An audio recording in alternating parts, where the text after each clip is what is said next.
Hello guys, we finally made it here in Japan again. This trip, mag-focus na kami dito sa Tokyo. Puntahan lang namin yung mga famous tourist spots kasi nung last time, pumunta kami ng Osaka and Kyoto. We're just waiting for Vin na makakuha ng ticket namin for our train going to Disney Sea. Sasamahan niyo kami.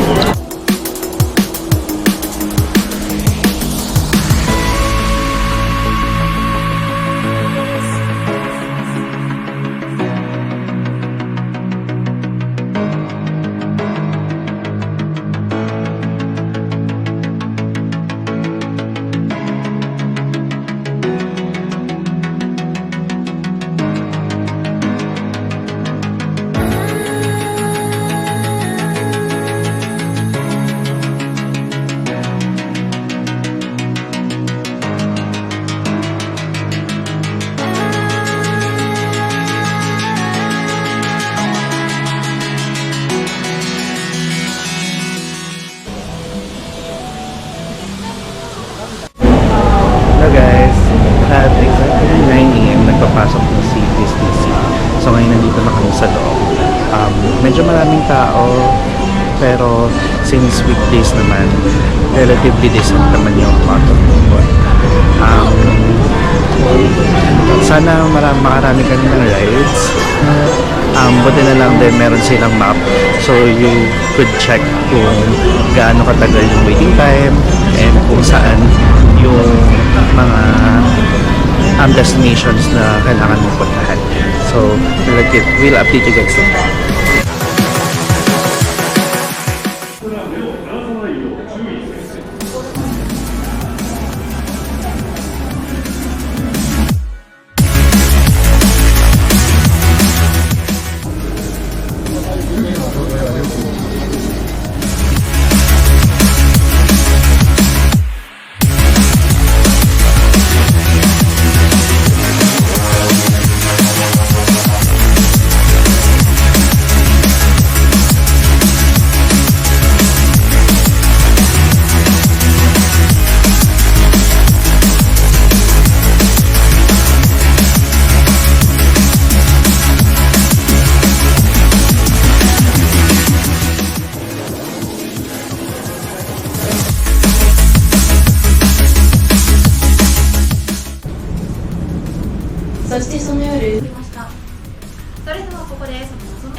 Gusto mo ba?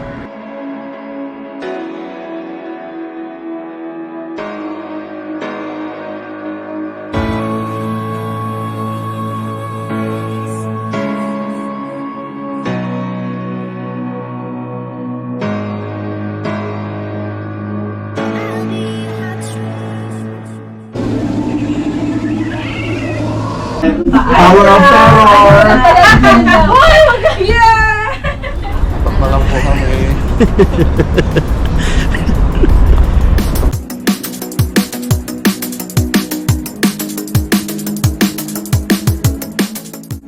Ngayon nandito kami sa JR Ueno Station to get our passes para sa Gala Ski Resort and para sa Mount Fuji trip namin.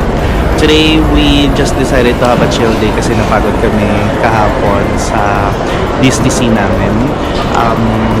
Pero we still have a plan to go around Tokyo, puntahan yung mga famous tourist spots here. Right now, inaantay lang namin makuha yung passes and then punta na kami.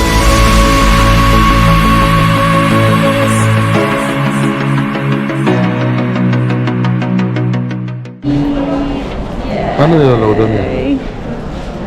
Station. Okay,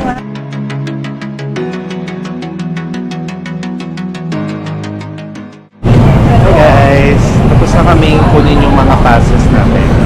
Ngayon papunta kami sa Ueno para mag-shopping ng konti and then mag-lunch na kami.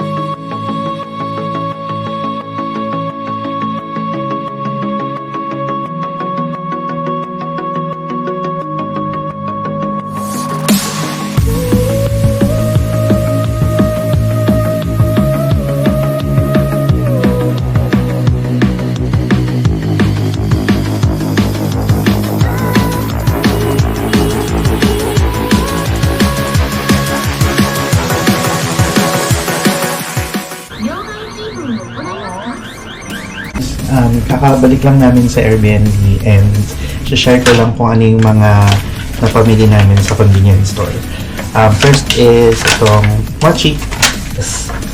And this one, Meiji chocolate pero may biscuit siya. And the other one is, it's called Pakila. Para siyang wafer pero may chocolate din na feeling sa loob. Nissin na milk. Sa Pinas, lasa siyang Yakult. Pero dito, you get to drink yung 455 ml na ganito kalaki. So, hindi ka mabibitin. Every morning din, minom kami ng coffee. Fresh sandwich nila na egg with egg filling. Sobrang solid nito. Sobrang sarap nung palaman. Ngayon, ito yung kinakain ko. Potato chips na parang picnic yung itsura niya. Flavor niya is butter and soy sauce. Sarap din siya. And the other one is cheese almond biscuits. So, ano lang siya, biscuit na may cheese spread tsaka almond sa loob. And lastly, itong greens free na beer pero 0% alcohol. Ay, ano pa isa? Itong strawberry milk na sobrang daming strawberry sa loob. So, kagabi ko pa ito nabili pero hindi ko siya maubos kasi tinitipid ko siya.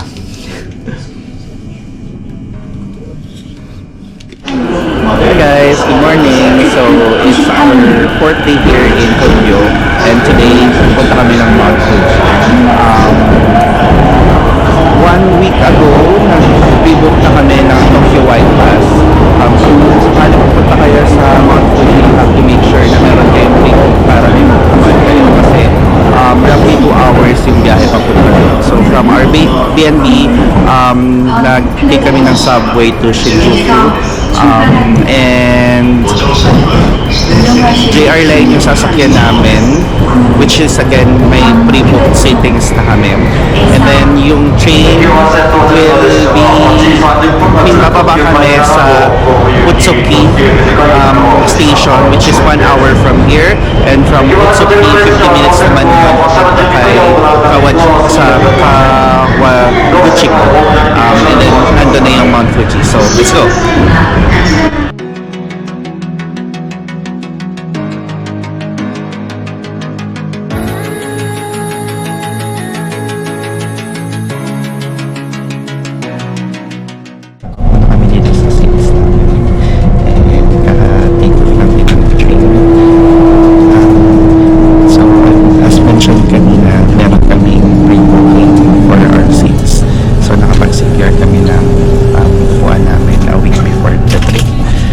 Pero in case na pupunta kayo and hindi kayo makakuha ng mga seats ninyo, pwede naman kayong umupo sa mga vacant seats, pero may indication siya or indicators sila kung nakabook ba siya or hindi. So kung red siya, ibig sabihin vacant. Kung yellow naman,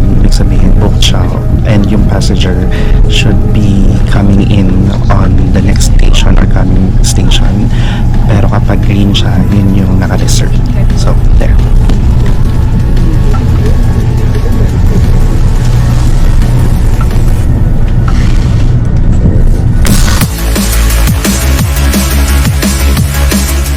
So, we're already here in Utsuki and now lilipit kami ng train para makapunta na kami sa Kawaguchiko.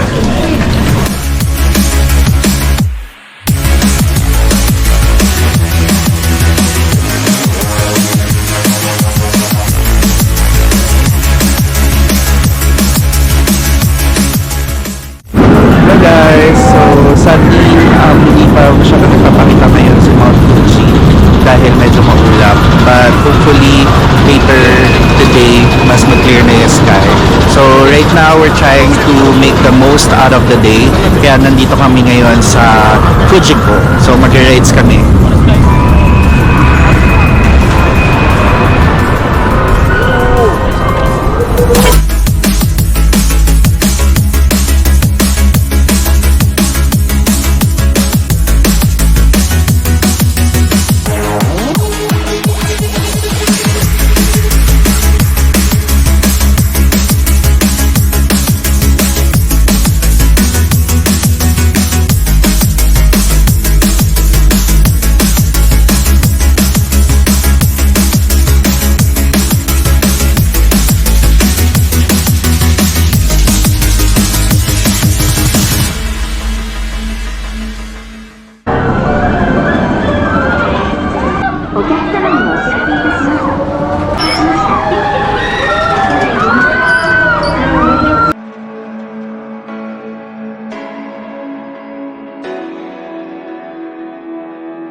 Waiting the time, 40 minutes waiting. 40 minutes waiting.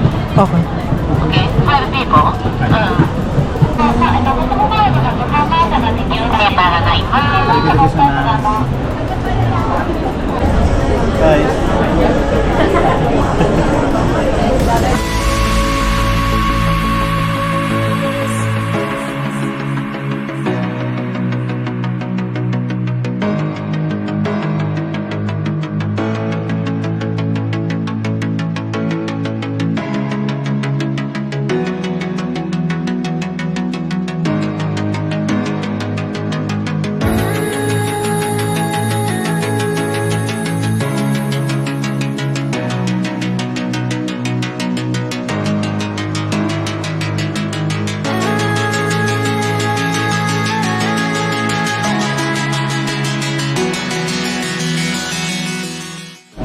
Sila Mike?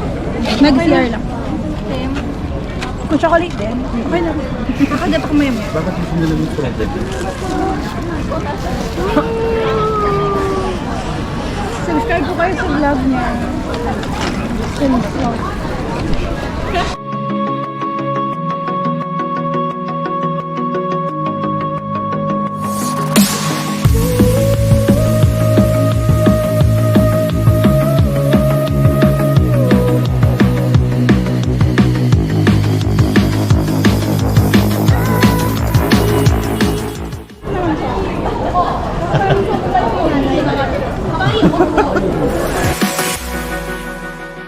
Dito na kami sa Gala Yuzawa and there's another unfortunate event dahil sarado yung mismong ski resort because of the strong wind today.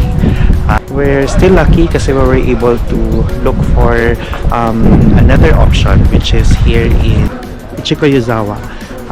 So, andito yung place nila. So basically it's free kung dun ka lang sa side and hindi ka mag-rent ng ski nila or ng sled. Pero kung gusto niyo naman mag-rent, mura lang din naman siya. For rentals, ski set rental 25 yen. For ski wear rental 25 yen. Snow boots rental is 500 yen. Kung kailangan niyo ng gloves, hats, goggles, for sales lang siya. Sa team place.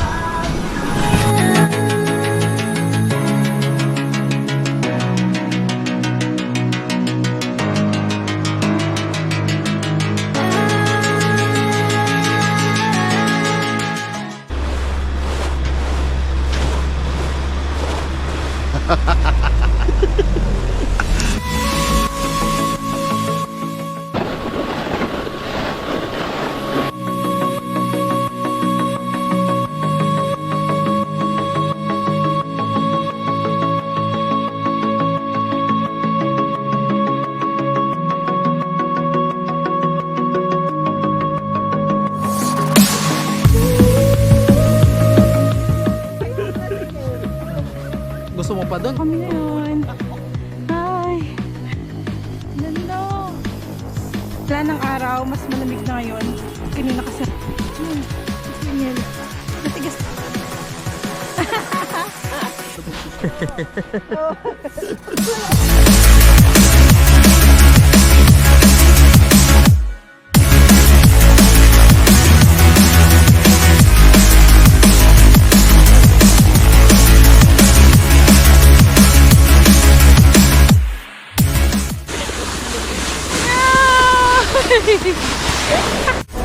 Hello guys, so we just finished our activity here.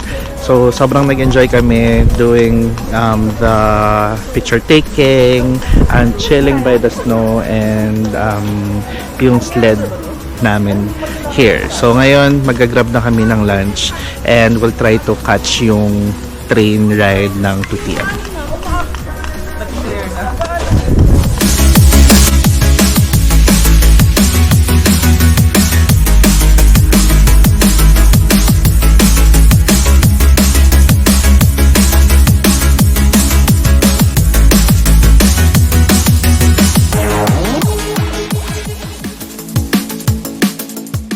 $3,950.